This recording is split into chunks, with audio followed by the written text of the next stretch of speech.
ওং নমশ্চণ্ডিকায়। আজকের গল্প মতিচ্ছন্ন শুম্ভ নিশুম্ভ।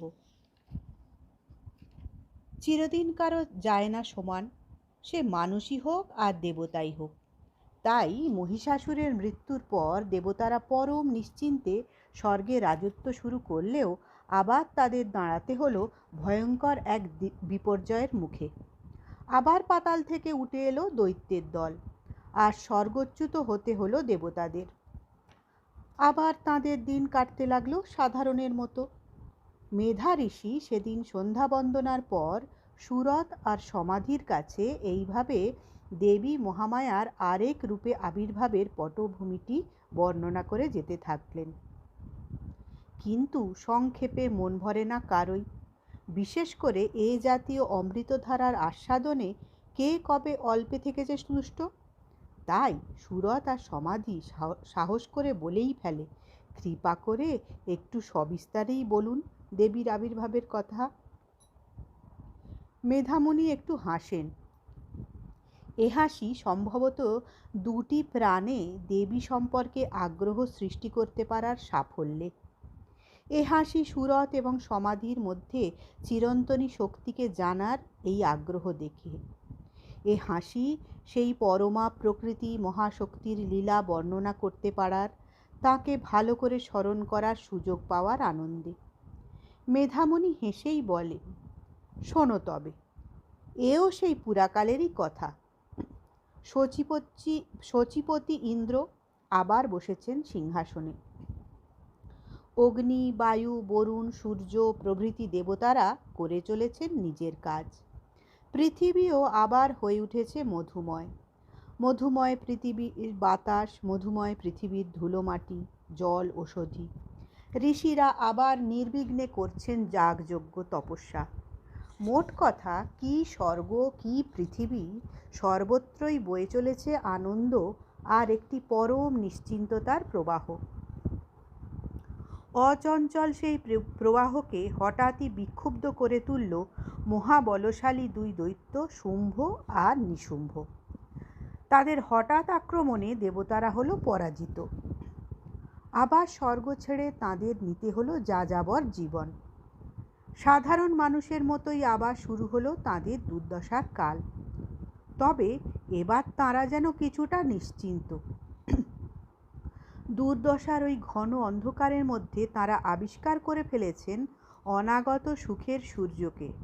তাই দুঃখের মধ্যেও এবার দেবতারা অনেক নিশ্চিন্ত, আপন বোধে অবিচল। দেবতাদের এই অবস্থার কথা বলার আগে শুম্ভ আর নিশুম্ভ সম্পর্কে আরও কিছু জেনে নেওয়া যাক।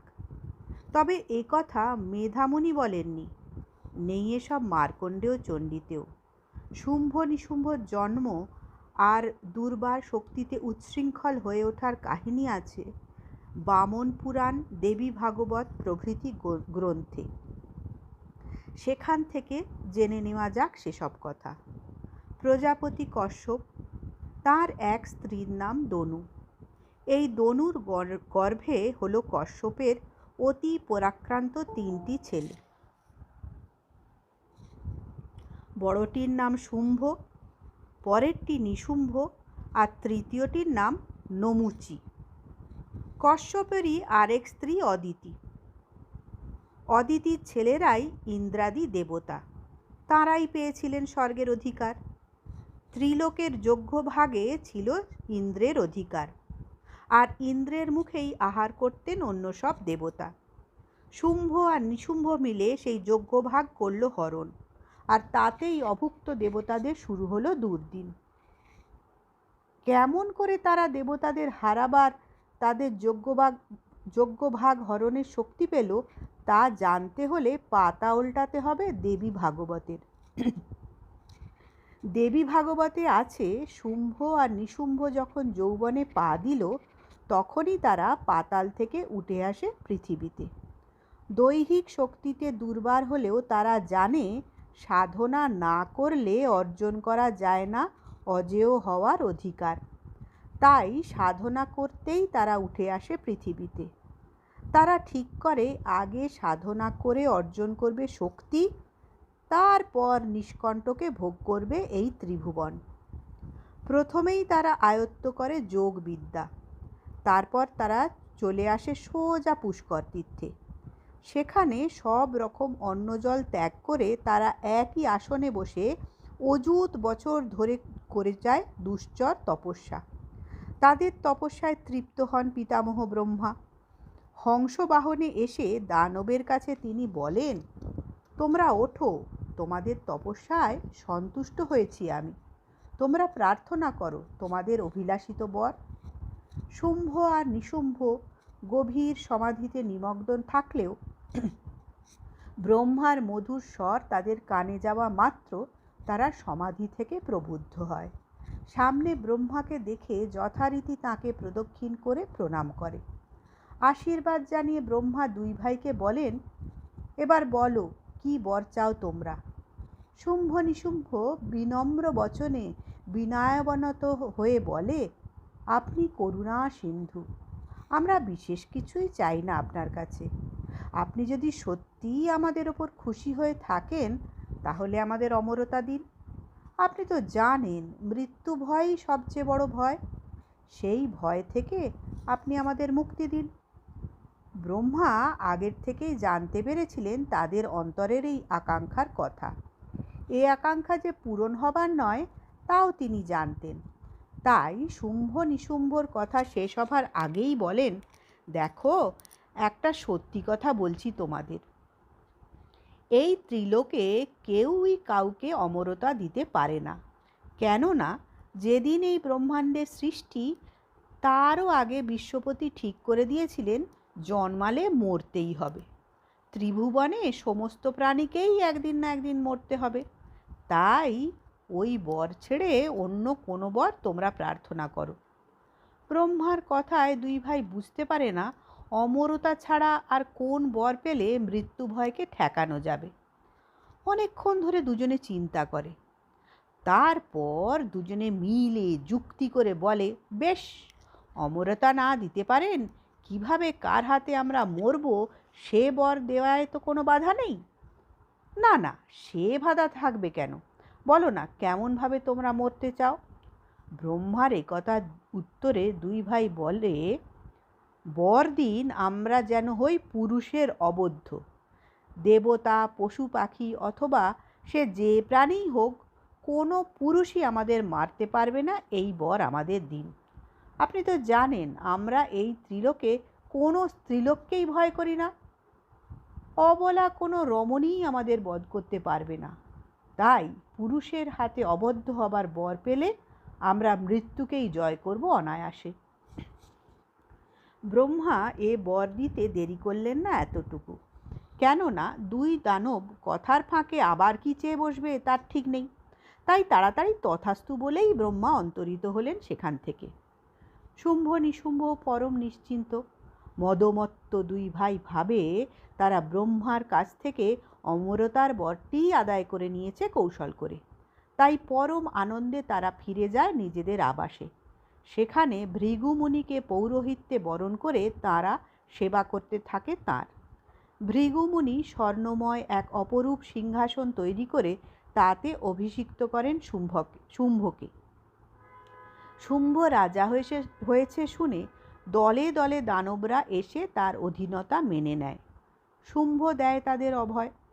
তারপর এক বিরাট বাহিনী নিয়ে নিশুম্ভ আক্রমণ করে স্বর্গ। দেবতাদের পরাজিত এবং বিতাড়িত করে অধিকার নেয় স্বর্গের। শুধু তাই নয়, শুম্ভ এবং নিশুম্ভ এবার নিজেরাই তুলে নেয় দেবতাদের সব অধিকার। তারাই ইন্দ্র, অগ্নি, সূর্য, পবন, বরুণ ইত্যাদি হয়ে করে যায় কাজ। শাসন করতে থাকে ভুবন। কেটে যায় 1000 বছর। মেধামুনি আগের কথা রেশ ধরে বলে যান, দেবতারা পরাজিত বিতাড়িত হলেও এবার হতাশ হননি, ভোলেননি দেবী মহামায়ার সেই আশ্বাসের কথা, যখনই বিপদে পড়বে তোমরা তখনই আবির্ভূত হব আমি, উদ্ধার করব তোমাদের। দেবতারা জানেন দেবীকে জাগাতে পারলেই অবসান দুর্গতির। তাই তারা চলে যান হিমালয়ে। সেখানেই তারা দেবীকে জানাতে থাকেন তাদের প্রার্থনা। দেবী তখন আবির্ভূতা হয়েছেন গৌরী রূপে হিমালয়ে। তিনি শোনেন দেবতাদের প্রার্থনা, কিছুটা বোধহয় কৌতুকও অনুভব করেন, তাই আবির্ভূতা হন সহসা। দেবতারা তখন কাতর প্রার্থনায় মুখর।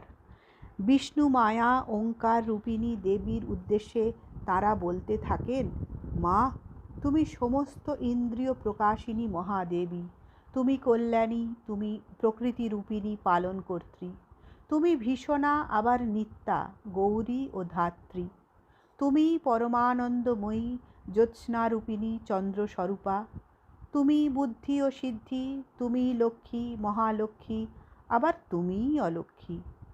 মহেশ্বরী, তুমি দুর্গেয়া, দুর্গম থেকে পরিত্রাণ করো সবাইকে, তুমি সারভূতা সর্বকর্ত্রী ও খ্যাতিরূপিণী, তুমি কৃষ্ণা, তুমি ধূম্রা, তুমি মনোরমা, আবার অতি ভীষণা, তোমাকে নমস্কার বারবার। তুমি সমস্ত পদার্থে বিষ্ণু মায়া, তুমিই জীবের চেতনা, তুমি বুদ্ধি ক্ষুধা ছায়া শক্তি, তুমি তৃষ্ণা ক্ষান্তি লজ্জা শান্তি শ্রদ্ধা, তুমি কান্তি লক্ষ্মী বৃত্তি স্মৃতি দয়া তুষ্টি, তুমি মাতা, তুমি ভ্রান্তি। মাগো, তোমাকে প্রণাম, শুধু প্রণাম আর প্রণাম করি। তুমি জীবের ইন্দ্রিয়াধিষ্ঠাত্রী দেবী, সর্বপদার্থে ব্যাপ্ত তুমি, তুমিই চৈতন্যরূপে জগৎময়, তোমাকে নবী বারংবার। মাগো, তোমাকে স্মরণ মাত্র দূর হয় সব বিপদ, নেমে আসে কল্যাণ। হে দেবী ঈশ্বরী, তুমি আমাদের মঙ্গল করো, ত্রাণ করো এই বিপদ থেকে। দেবতারা এইভাবে যখন দেবী মহামায়ার পূজা আরাধনা করছেন, সেই সময়ে পার্বতী গৌরী জাহ্নবীতে স্নানের জন্য সেখানে উপস্থিত হন। দেবতাদের দেখে সকৌতুকে তিনি বলেন, কি ব্যাপার, এখানে তোমরা কি করছো? যাদের উদ্দেশ্যে এই প্রশ্ন, সেই দেবতারা উত্তর দেবার আগেই যে ঘটনাটি ঘটল, তাতে দেবতারা যেমন বিস্মিত আনন্দিত, অন্যদিকে তারই মধ্যে দিয়ে সূচিত পরবর্তী নাট্যাংশের বিন্যাস। গৌরী যখন সকৌতুকে প্রশ্ন করেন, তখনই তার দেহকোষ থেকে প্রকাশিত হলেন এক দেবী। তিনি হেসে গৌরীকে বলেন, এরা কি উত্তর দেবে? আমি বলছি শোনো, এরা আমারই স্তব করছে। শুম্ভ নিশুম্ভের কাছে যুদ্ধে হেরে এবং স্বর্গ থেকে বিতাড়িত হয়ে এরা এখন বিপদ থেকে উদ্ধার পাওয়ার আশায় আমারই আরাধনা করছে। তার এ কথায় দেবতারা হতবাক, আবার পুলকিত। তারা বুঝতে পারেন, দেবীর যখন আবির্ভাব হয়েছে, তখন দুর্ভাগ্য রাতের এই অন্ধকার কেটে যাওয়ার আর দেরি নেই। পার্বতীর দেহকোষ থেকে অপরূপা এই দেবীর আবির্ভাব বলে একে সবাই কৌশিকী নামে অভিহিত করেন। পার্বতীর দেহ থেকে এইভাবে দেবী কৌশিকী উদ্ভূতা হলে গৌরী হলেন কৃষ্ণা। কৃষ্ণবর্ণা সেই দেবী হলেন কালী। দেবী কালিকা হিসাবে তিনি অবস্থান করতে থাকলেন হিমাচলে। এদিকে এত সব কাণ্ড যখন হচ্ছে, তখন কোথা থেকে যেন শুম্ভ নিশুম্ভের দুই অনুচর চণ্ড আর মুণ্ড হাজির হয় সেখানে। দূর থেকে দেবী কৌশিকীর রূপ দেখে তারা তখন সম্পূর্ণভাবে বিমোহিত। এমন রূপ তারা এর আগে কোথাও দেখেনি। দেবীর রূপের আলোয় চারিদিক যেন উদ্দীপ্ত হয়ে উঠেছে। তার হাসিতে উদ্ভাসিত চারিদিক, কেমন এক পুলক আনন্দে ভরে উঠেছে সবার অন্তর। চণ্ডমুণ্ড বুঝতে পারে তাদের অন্তরও কি এক নিরুদ্ধ বেগে ফেটে পড়তে চাইছে। তারা যেন তাদের হৃদয়কে আর বেঁধে রাখতে পারছে না বলেই তারা সেখান থেকে পালায়। শুম্ভ নিশুম্ভের অনুগত এই দুই অনুচর সব কিছু বুঝতে না পারলেও একটা বিষয়ে নিশ্চিত, এমন ভুবন ভোলানো রূপের আভায় দীপ্তিময়ী দেবীর আবাস এই হিমালয় হতে পারে না। দেবীর যোগ্য স্থান শুম্ভ নিশুম্ভের অন্তঃপুর। চণ্ডমুণ্ড ভাবে ত্রিভুবনের অধীশ্বর শুম্ভ আর নিশুম্ভ। ত্রিলোকের সব শ্রেষ্ঠতে রয়েছে তাঁদের অধিকার। অন্তঃপুরে তাদের বহু মহিষী আছে, তারাও অপরূপা। তবুও মনে হয় এ রমণীর পায়ের নখের তুল্যও তারা নন, তাই এঁরই হওয়া উচিত পট্টমহিষী। এই সিদ্ধান্তে আসার সঙ্গে সঙ্গেই চণ্ডমুণ্ড ছুটে যায় ত্রিলোকপতি শুম্ভ আর নিশুম্ভের কাছে। হাঁপাতে হাঁপাতে চণ্ডমুণ্ডকে আসতে দেখে শুম্ভ বলে, কি ব্যাপার, তোমাদের দেখে মনে হচ্ছে একটা কিছু ঘটেছে। হ্যাঁ মহারাজ, কি এমন হয়েছে যার জন্যে তোমরা এত উত্তেজিত? মহারাজ, এই ত্রিভুবনে যা কিছু শ্রেষ্ঠ তার সব কিছুতেই তো আপনার অধিকার।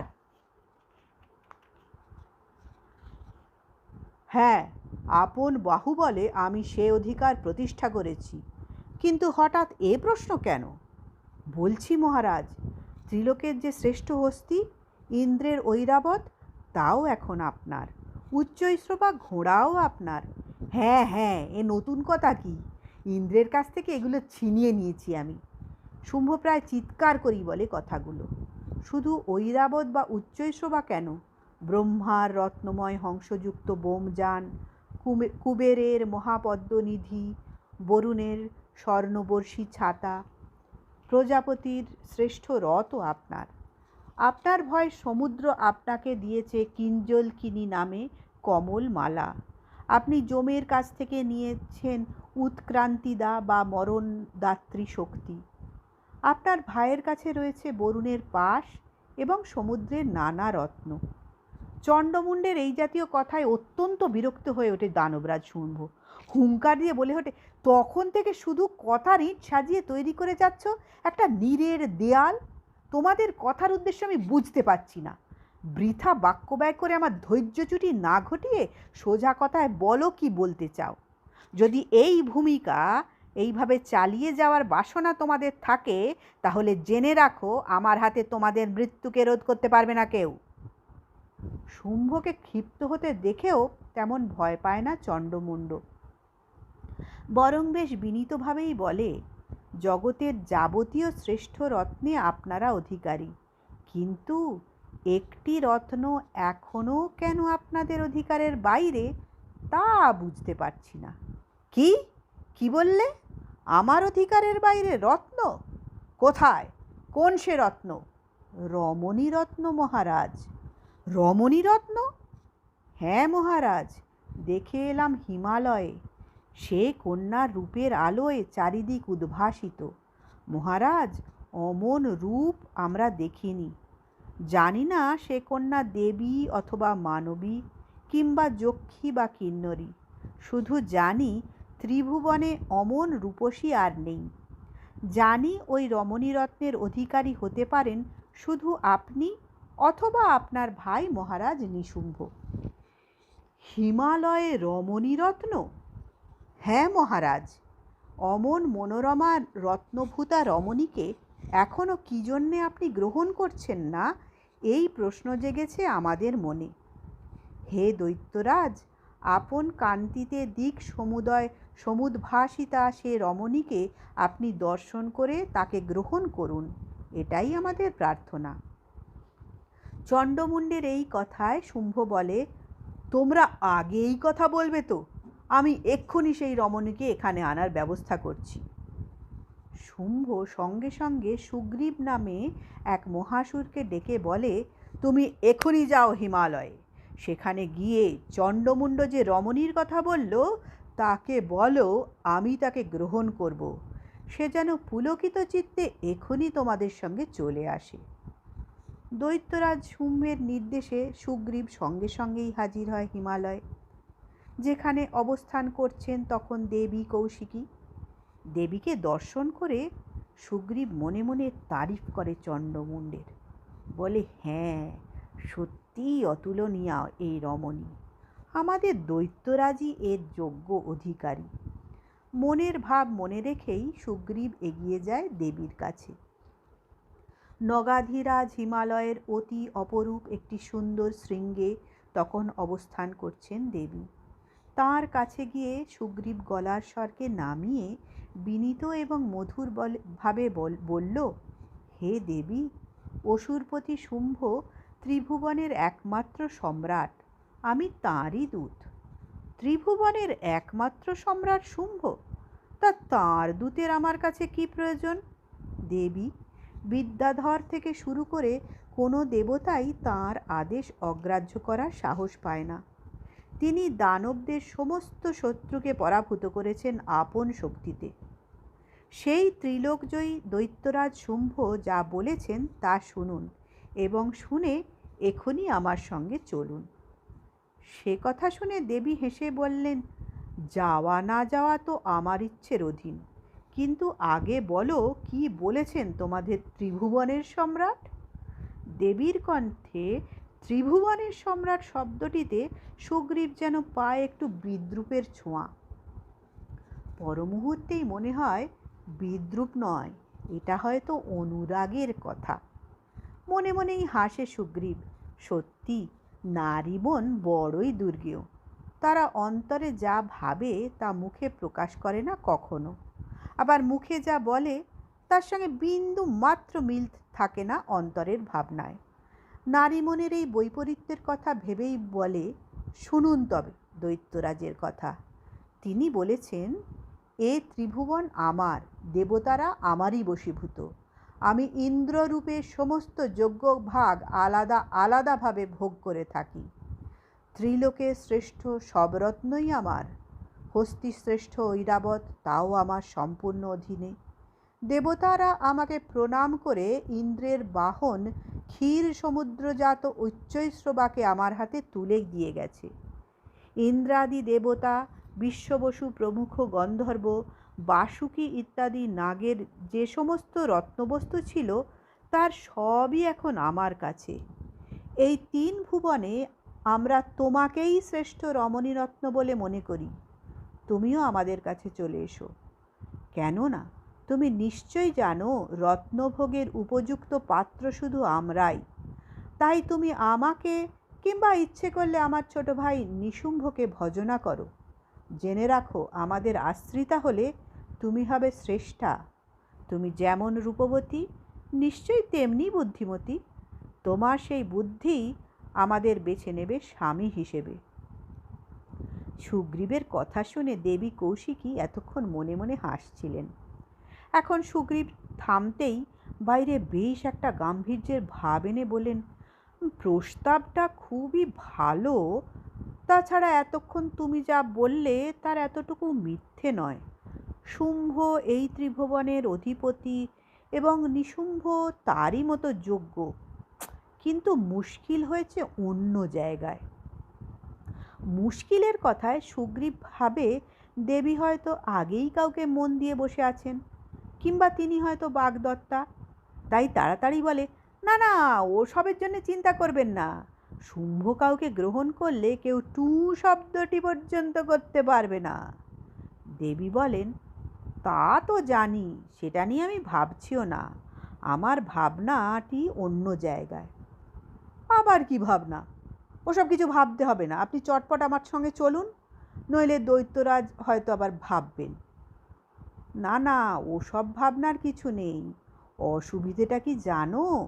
খুব ছোটোবেলায় আমি একটা প্রতিজ্ঞা করেছিলাম।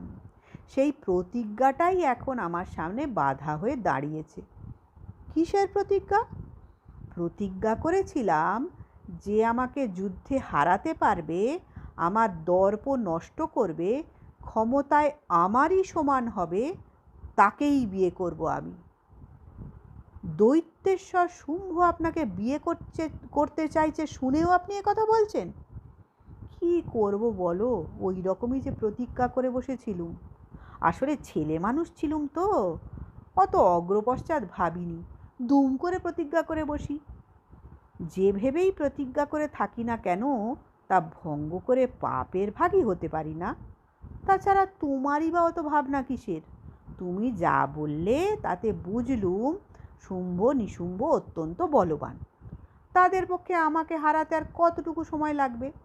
তাই বলছি, এখন বৃথা সময় নষ্ট না করে চটপট তোমার শুম্ভ নিশুম্ভের কাছে গিয়ে বলো সব কথা। তারপর তারা আমাকে জয় করে নিয়ে যাক এখান থেকে। দূত হলেও সুগ্রীব অসুর।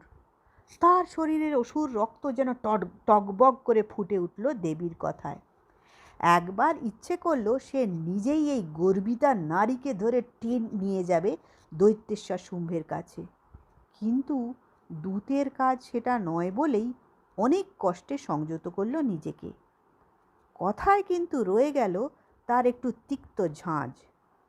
সুগ্রীব ঘাড়টা একটু বেঁকিয়ে বলল, কাজটা কিন্তু ভালো করছেন না, মনে রাখবেন এত দম্ভ ভালো নয়। কি করব বলো? যা বলেছি সবই সেই ছেলে মানুষই বয়সের প্রতিজ্ঞার দোষ। তাছাড়া তুমিই বলো, দর্পটা তো কারোরই করা ভালো নয়, তাই নয়? দেবী, আপনি কিন্তু আর সবার সঙ্গে দৈত্যেশ্বর শুম্ভকেও এক করে ফেলবেন না, মহা ভুল করছেন। একটা কথা জেনে রাখুন, শুম্ভ নিশুম্ভের মুখোমুখি হতে পারে এমন একজন পুরুষও ত্রিভুবনে নেই।